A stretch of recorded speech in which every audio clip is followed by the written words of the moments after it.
Alright, so we got glutes and hammies today, and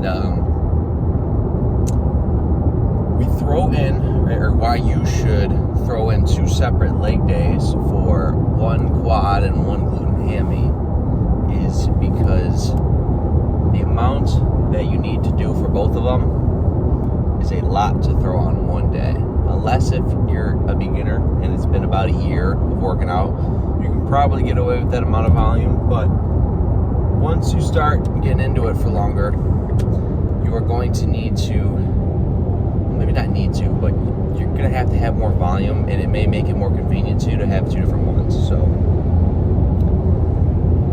I don't think you need me to tell you that your hamstrings take up just as much size as your quads on your legs. So wanting big legs, you gotta do both. And I used to think that just doing some hamstring, like 3 sets of hamstring curls and maybe 3 sets of RDLs sometimes would be enough to hit them, when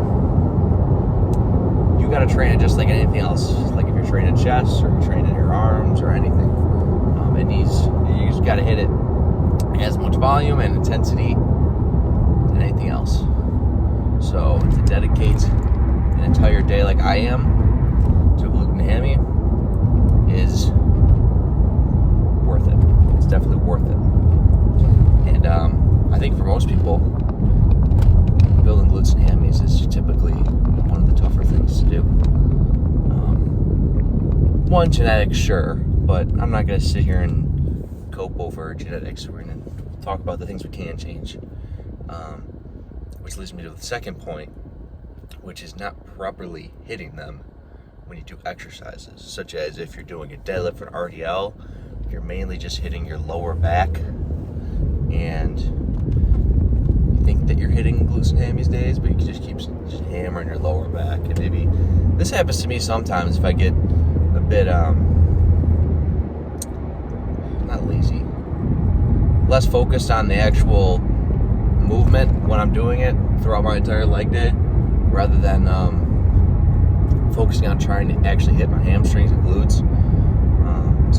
Mainly for RDLs. Everything else usually is a little more straightforward.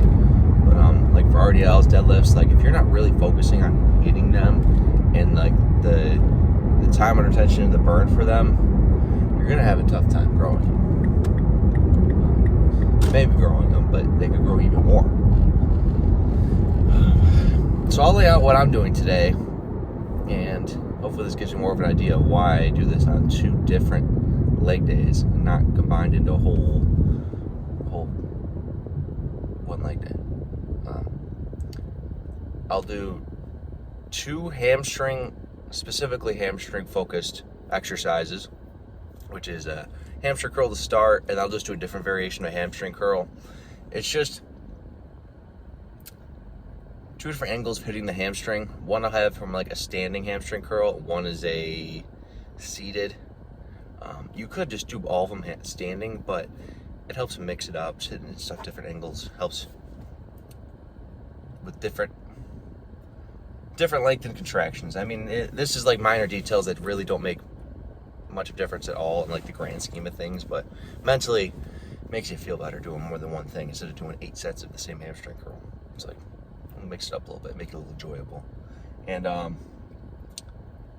2 more exercises, so this is 4 total now, of more glute and hammy. I'll do an RDL. I either do a deadlift or an RDL. I'll pick either machine or barbell. It's all the same. And then I'll do I might be saying the wrong term here, but a 45-degree Nordic hamstring curl. It's like, if you ever see like a 45-degree back extension, it's that, but you drive through your legs instead of your hips, so that you actually hit your hamstrings primarily rather than lower back or glute. And finish up with calves and abs. So that's 6 exercises total just for glute and hamstring day. Now, that takes me about an hour and a half. So if you throw that in and then do quads, that is a 3-hour workout. And way in hell, because I used to do 3-hour workouts just for the enjoyment of just scrolling through Spotify, like my first year working out. There's no way in hell you're getting a good workout by hour 2. Or like the second to third hour. Like you're dead. There's no way you're doing anything that's keeping you going.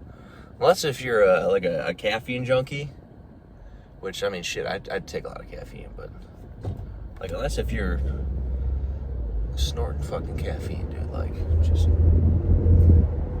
there's no way in hell. So yeah, that's a little breakdown of what we're doing today and why, and I'll explain more during the exercises as well. But that's definitely a key point that I think people neglect when trying to get bigger legs, is they don't see it as the whole, and they'll just look at their quads. That was something else. They'll just look at their quads and trying to look at the size of their legs. Like, they'll look at themselves in the mirror directly, and when you look at yourself directly in the mirror, the only thing you see from your legs is your quads, not like from the side. So like if you're doing like a side chest or something, when you have your leg that's perpendicular to the mirror, so you can actually see the entire side of it, that gives you a lot more of a visual on how much this actually plays into your leg size. And arguably, this is just my opinion, glutes and hamstrings plays even more into your legs. Alright, that's going out of a limb. I take it back.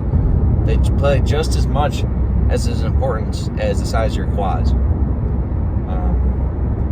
Because big quads, no hamstrings, that looks like shit. And big hamstrings, no quads, both of those look like shit. And like, you definitely need both. So you gotta hit both, same volume, same intensity, all out. Get bigger legs. Throw calves at the end for both of them. I don't do anything special for calves, just throw it at the end.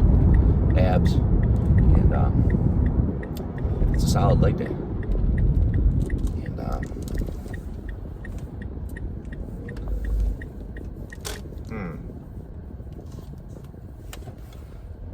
yeah, I guess I can throw it out at I guess I can call it that. So I'm basically at the gym now.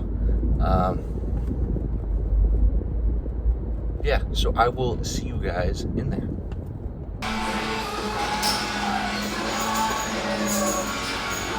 Alright. So like I said, I'll start with a standing hamstring curl before I go into like anything else.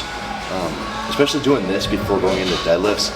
If you ever do deadlifts and like your lower back just feels like it's gonna explode, like super pumped. I used to get that all the time, but to help with that, if you start with hamstrings like directly first before going into any deadlift or RDL, it helps out your hamstrings way more, because they're going to be fully, I'm not going to say they're fully burned out, but they're already going to be worked from doing this like isolated. And then once you go into that and you can actually throw your hips back more, then you're going to be hitting them a lot more, and they're definitely going to give out before your lower back. So instead of hitting your lower back more, you're actually going to hit your hamstrings more. That's the only reason I start with this before like a RDL or deadlift. I mean, if your goal is powerlifting, obviously you're going to start straight into it. This is tailored specifically for what my goal is.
Okay.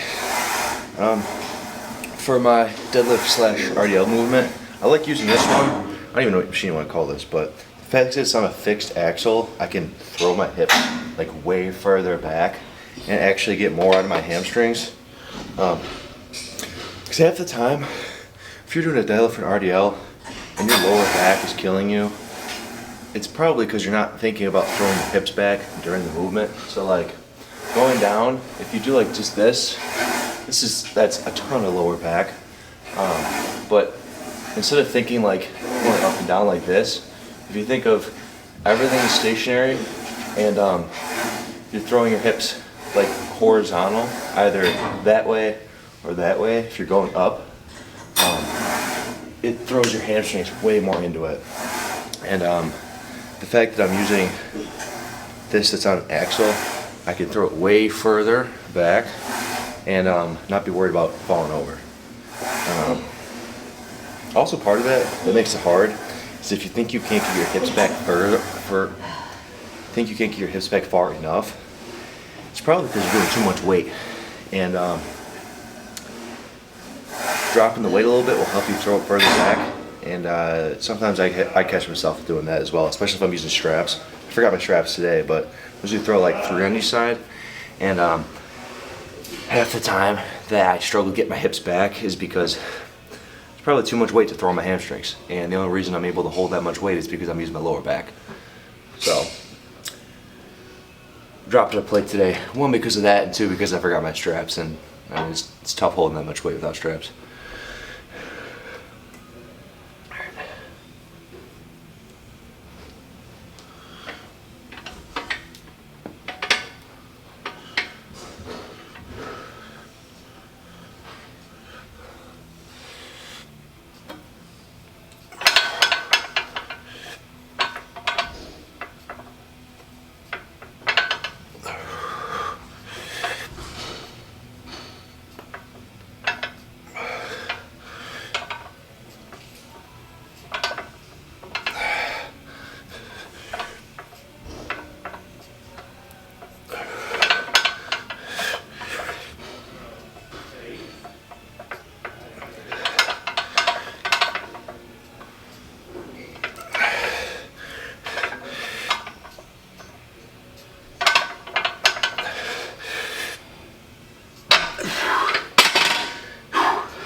Yeah, it's a lot different on those straps.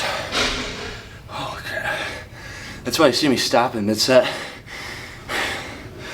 And I'll just do 2 after it, because my forearms are giving out. All right, that's enough of that.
Yeah, so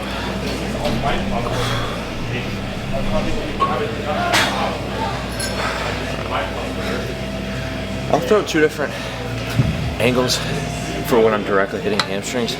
Like you saw the one I'll do standing and the one I'll do laying, but it's mainly just for standing purposes of feeling like I'm doing different movements, when realistically if I did 8 sets of the standing one instead of half and half, or did 8 sets of this instead of half and half, you're gonna have the same result. Like, let me put this into like an example. You're not gonna look at 2 guys on stage and be able to point out like, oh, that guy was doing seated hamstring curls instead of rolling ones because his hamstrings look better. Like, it's the same shit. And honestly, whichever one you prefer, just go with that one. If you feel one way more, use that one. And I start with the standing first, just the fact that I can hit each one individually before going into my RDLs, because then I know I'm at least evening it out while I'm at it. And it was easy enough to do one at a time, so that is my rationale.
So what I do these so I don't destroy my lower back is not push through your hips, because I'll do that. I used to do that half the time, and like, yeah, you'd get like, you hit your glutes a lot, but dude, the drive home, being uncomfortable in the car seat because your lower back is like on fire. I mean, I think we'd all like to avoid that after doing a leg day. That's like, I think that's probably top 3 worst feelings, is your lower back being destroyed. So I'll show you how to do this where you actually hit your hamstrings instead of lower back. You take your knee, drive it into the pad, and the entire movement, you're gonna be thinking about throwing this as hard as you can, and your whole body's gonna come up from pushing it in. So like, instead of swinging like this, if you take your knees, your whole upper body stays the same, you throw your knees in like that, you're gonna hit your hamstrings the whole movement. And that's how we're keeping it in an actual leg day instead of throwing back in as well. Okay.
Really appreciate you so much, man.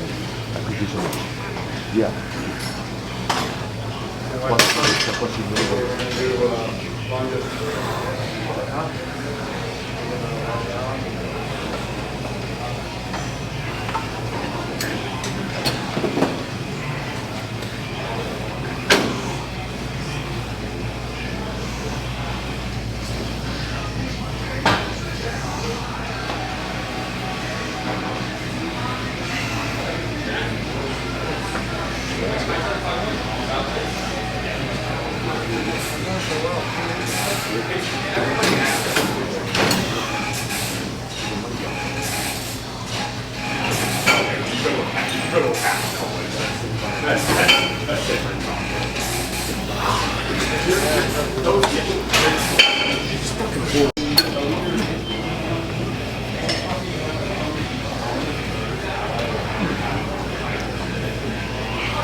Hey, you want more cake?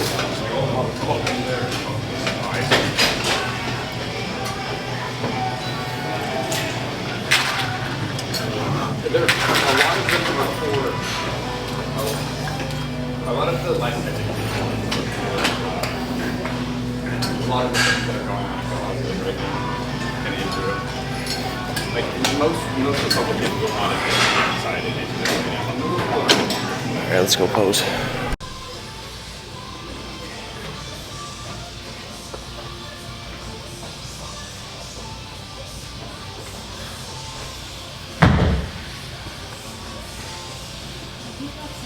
Get some shoulder like this.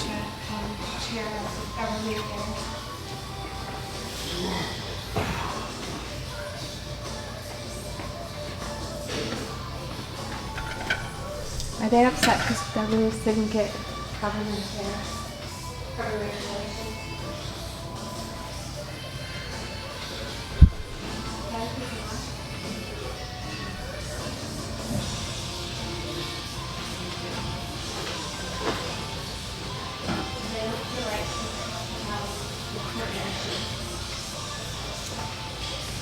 He stayed very localized. They want someone who's more into the state and federal issues.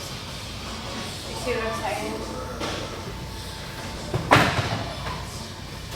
And plus, they didn't feel like he was informed enough with regards to local slogans.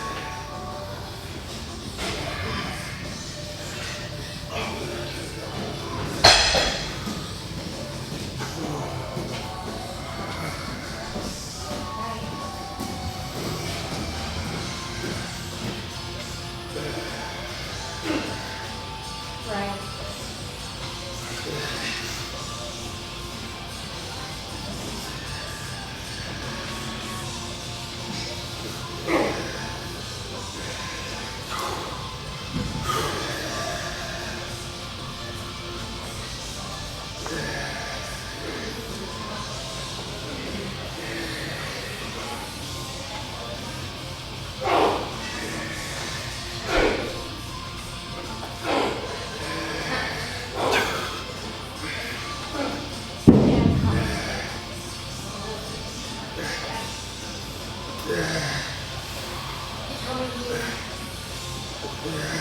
Definitely scared.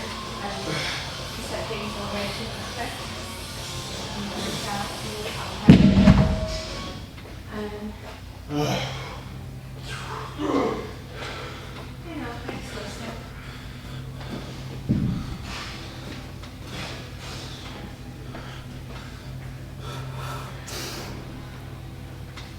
Yep. Yeah.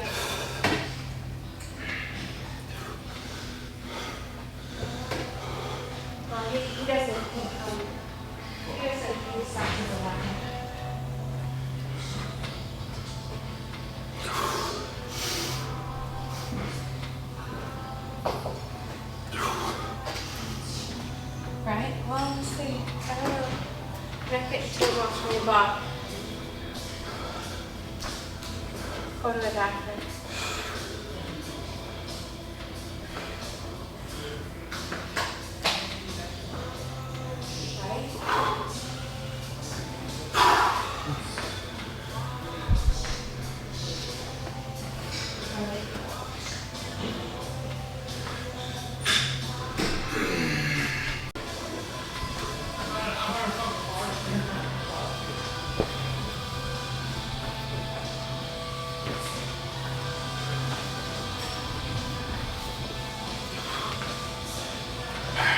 Let's get out of here. Alright. So you saw solid hamstring day.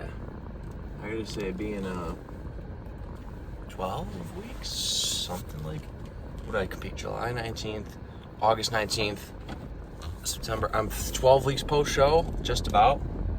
And solid, dude. Like, solid off season so far. To keep it a buck. Yeah, you see what I mean by, like, you trying to put everything on one leg day. It's a lot. I mean, how long was that workout? It was an hour and a half, I think. So I think I was right on the money what I said it was gonna do. So some of those are a completely different way to hit your hamstrings than the starter, like, typical hamstring focus within a leg day. Like, when I first started out, I would only have hamstring curls and some type of deadlift, and there's clearly way more to throw in there, and way more that eventually you need to be throwing in there to essentially hit everything in your legs, because it is a lot to it. It's a lot different than, like, just hitting biceps or some shit. Like, I mean, technically the hamstrings are similar to biceps the way they curl, but I'm talking about the actual size, amount of muscles within it, and amount of exercises to hit it. So, alright, so I gotta get groceries now, because I'm running low on everything, and picking up everything from Walmart on my way there now, and I might as well talk a little bit about the difference between diet. I'll put two scenarios up, because my diet is has been fully clean for over a year now, and I actually tracked through that, because I've done both. One, tracking with eating junk food is mainly with it, and bulking and cutting both ways, and more of now has been mainly whole foods with it both, and I'll lay out the difference between the two and why. I mean, it's not the answer you want to hear, but, like, why your body will actually respond better to cleaner food, regardless of, or comparing apples to apples here, because that's a pretty common misconception with I mean, maybe it's just a misconception just because it's more convenient to eat cereal and donuts, but that's a different topic.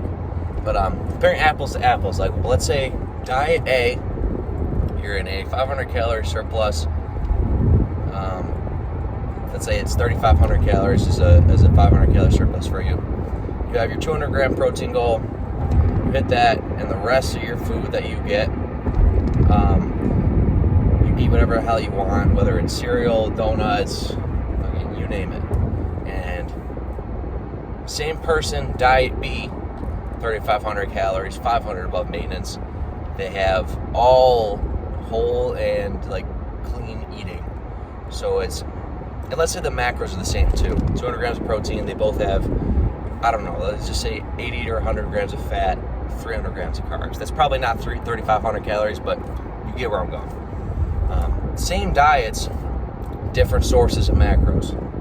Now, I used to think, well, it's the same shit, right? Other than maybe just, like, the density of it, make it a little easier to eat if I'm having cereal compared to, like, a bunch of rice. But like that, they're gonna grow the same, right? Well, to some extent, the longevity of having a diet with the junk food is not going to help with your body years down the road. In the short term, yes, you're going to grow muscle, but we're looking at bodybuilding as a lifetime and a lifestyle rather than the short term 1 year. And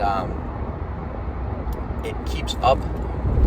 Gosh, this sounds so nerd, but I guess that's what I talk about. But it keeps up on your gut health and everything fully functioning at the highest capability, so that doing this over years and years of constantly putting your body under stress of gaining weight, losing weight, gaining weight, losing weight, you want everything to be at the highest performance possible. Because you're constantly putting your body under different types of stressors with the training. You put it under stress with training, you put it with that under stress with extra food, less food.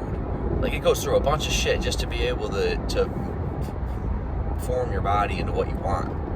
And part of that, it really beats down on it, and it can cause your body to be less responsive to the food. And now you may ask, well, what is that? I mean, 500 calorie surplus, that's what, 3,500 calories a week? That's a pound a week I'm gaining. Like, isn't it pound to pound? Like, same thing, right? Well, look at the quality of the pound that you put on, because it will absolutely be affected by the type of food you're eating. Is that pound you just put on pure fat, or is it a pound of energy stored within your muscles, like glycogen? Is it a pound of just water weight? There's a bunch of different ways your body can put on that pound other than just either muscle or fat. And it is also affected by the type of food you eat, and it will also affect how your physique physically looks, like day to day. Even with the same macronutrient breakdown, even with the same calorie limit, it's your physiques. You'll see two entirely different looking physiques because your body responds to how it can perform based off of what you feed it. And it sounds so like nitpicky, because it is, and it's not something you notice until you try both. Because I'd say it's inevitable that you go through the phase of eating junk food, but in thinking that you track calories, that it'll make it fine. But when you're trying to take your physique to like that next level, that every detail is going to matter, and that makes a huge difference. An analogy that you could use is the fuel, the type of fuel you're going to put in like an F1 car.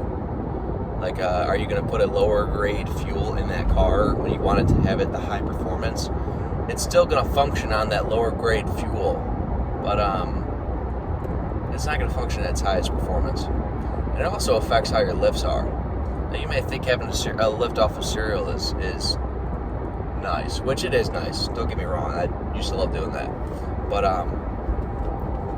over the period of the day of how it affects you will also impact it, and over the period of a year will impact how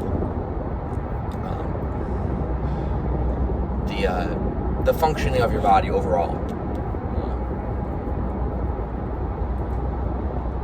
I'm trying to explain it without getting too deep on the damn like biochemistry side of it, because if I'm trying to break down the damn catalytic mechanism of how the lumen of your intestine intakes nutrients, you're gonna be looking at me like I got 3 heads. And that's not to downplay saying that you're not able to learn. I'm saying that visually trying to just like verbally trying to say that to you without being able to draw it up.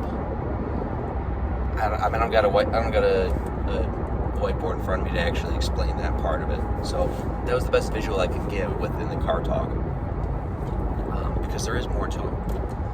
There's more to how your body will use it. And that being said, I guess I can explain to you a little more what I have in my diet currently. To give you an example of the foods I'm having. Breakfast, I currently have egg whites, eggs, banana, honey. That's meal 1. Meal 2 is chicken rice, broccoli, or any type of green, olive oil. Meal 3 is about the same, and then meal 4 is now going to be my post-workout meal, and it is cream of rice, whey protein, yogurt, and peanut butter. And yes, I know that sounds like a bunch of shit I just put together, but it has the carbs, it has the protein from whey protein, a little bit of fat, just to, I can have my fat spaced out a little more throughout my day for like an even flow of digestion, and a little more satiating. And then the yogurt is supposed to be a snack, but I mean, I don't really snack, so I just throw it in my post-workout meal, and it's fine there. And then next meal is sirloin with bagel, and I forgot to mention meal 1 is a bagel as well, but sirloin with a bagel and broccoli. And the last meal is white rice again, ground 90-10 ground turkey, and pineapple. The reason I have pineapple by the last meal is like, this is what I mean by it gets down to like the intricate details of like, these are what I'd say, like, how much does these affect your physique out of like a scale of 100% of what changes it. I'd say this is like 5%, but like for something like pineapple at the end combined with it should be like a ground beef I'm having, but my body, different story. My body doesn't really like to have ground beef. It responds differently. It doesn't enjoy it. Upset stomach, whatever. But the pineapple combined with the slow digestive protein, I forgot. I think the enzyme name of within pineapple is bromelain, something like that. There's an enzyme in pineapple that helps the uptake of protein synthesis combined with the slow digestive protein from ground beef. So when you're sleeping, you know how like sleep after your workout and when you're sleeping are the 2 times your body actually is like growing. The combo of those 2, the pineapple and the ground beef, helps when you have that 7 to 9 hours of sleep of the protein synthesis. But that is just one small detail that is only beneficial if everything else is in place of surplus, training on point, diet on point.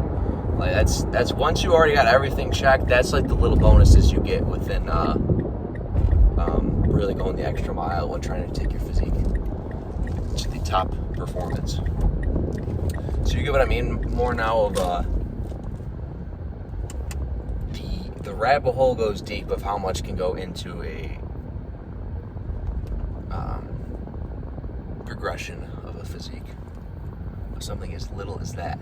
Literally just an enzyme that's in the pineapple, combined with that, and how also it is very tailored to your body. Like specifically for me, having ground beef, I'm gonna say like I have a hard time, but it gives me not an upset stomach. Just like the smell of it doesn't make me feel good. My body clearly does not want to have ground beef, and ground turkey is totally fine, easy swap in the meal, and everyone's body responds differently to certain foods. Like white rice, I think for everyone is pretty simple, or straightforward, and everyone will be fine with it. But I'm trying to think, like potato. Some people, if they have potato within their carb source, their body doesn't like it as much. They'd rather have white rice, and those are the smaller things of having your body respond better to the macro breakdown you give it. And this is the extra mile of getting that extra next level of physique. So yeah, I gotta go pick up my groceries right now, so I'm gonna call it there. Appreciate y'all watching. If you want me to break down any of your questions, drop a comment, and I will make literally an intro or an outro on them, and I will break it down, because this is for helping you guys out. So appreciate y'all watching. Go get groceries, and I'll I'll see you guys in 2 days because I got a rest day tomorrow, and then I'll have shoulders and triceps. So, peace.